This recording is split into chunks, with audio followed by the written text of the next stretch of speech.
Et c'est lundi, et comme tous les lundis, il est temps de revenir sur ce qui s'est passé la semaine dernière. Ah,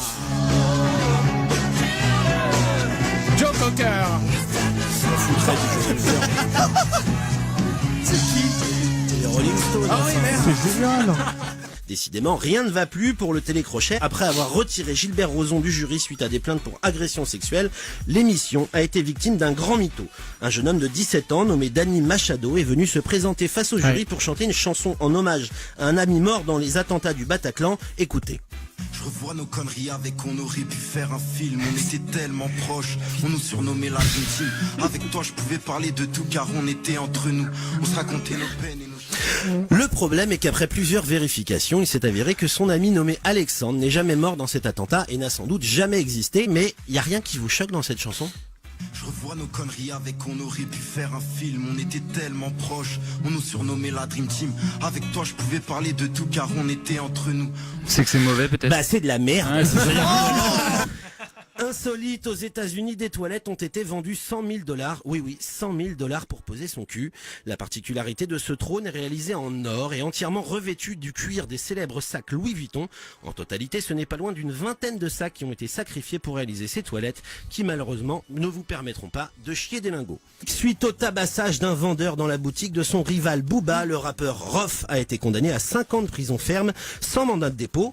Pour rappeler les faits, Rof, ou Ousni de son prénom, avait débarqué dans une boutique de la marque Uncut avec des potes et s'était acharné sur 2 vendeurs en les rouant de coups. Une situation qui avait laissé de graves séquelles aux 2 victimes. Résultat, 5 ans de prison pour celui qui chantait ça.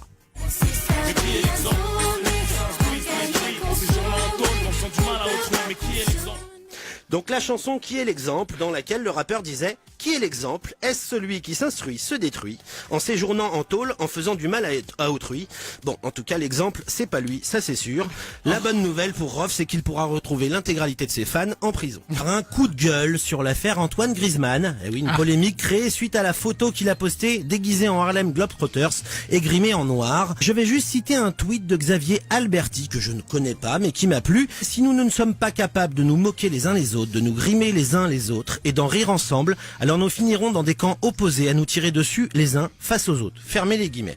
Surtout quand on se doute que Griezmann ne faisait pas ça pour se moquer et au contraire avec de la bienveillance. Ceux qui nous rabâchent le passé, etc., ce sont en réalité eux qui forgent le racisme. Le devoir de mémoire est une chose, l'utiliser pour se plaindre en est une autre. Et je vais juste rajouter que j'emmerde fortement la bien-pensance et ces réseaux sociaux qui sont devenus la tribune pour ceux qui s'offusquent de tout et pour les rois de la délation. En Suisse, il sera désormais interdit pour les restaurants de plonger des homards vivants dans l'eau bouillante. Des scientifiques se sont plongés sur la question de ce que peuvent ressentir ces petites bêtes lors de leur cuisson et se sont rendus compte que les décapodes ressentent de la douleur. Par contre, une autre étude prouve qu'un candidat de télé-réalité bouilli vivant n'a aucune réaction, faute d'avoir un cerveau. Et comme nous recevons une candidate de télé-réalité, j'ai décidé de revenir sur l'interview d'Antoine Decaune dans l'émission Le Tube sur Canal+. L'animateur est revenu entre autres sur sa vision que je partage totalement de la télé-réalité. Écoutez ce qu'il en pense. Le mélange de voyeurisme, d'exhibitionnisme que ça provoque chez les gens, la fausse notoriété qu'il faut pas confondre avec la popularité, ce petit instant dans la lumière qu'après ils payent très très cher. Pour moi, c'est de la mauvaise télévision. C'est-à-dire c'est une télévision qui divertit au sens littéral du terme, c'est-à-dire que ça fait penser à autre chose, mais qui n'apprend rien. Arrêtez de foutre de la merde dans la tête des gens. Une vision de cette télé avec laquelle je ne peux être que d'accord. Alors merci Antoine. Et pour tous ceux qui doutent encore, sachez que se divertir ne veut pas dire s'abrutir. Et si vous avez peur de ne pas arriver à faire la différence, utilisez ce petit boîtier qui s'appelle une télécommande. Petite parenthèse, ça marche aussi pour la musique concernant Jul, évidemment. Une petite blague assez marrante. La semaine dernière a eu lieu le tirage au sort de la Coupe du Monde qui se déroulera en Russie. Et la France se retrouve donc dans le groupe C face au Danemark, au Pérou et à l'Australie. Voilà, c'était ma vanne. Parlons de celui qui m'a fait sortir de mes gonds. Il s'agit de l'ancien journaliste et chroniqueur de l'émission Quotidien Hugo Clément. En lisant certains de ses tweets, j'ai pu comprendre que Hugo faisait partie de la secte des véganes.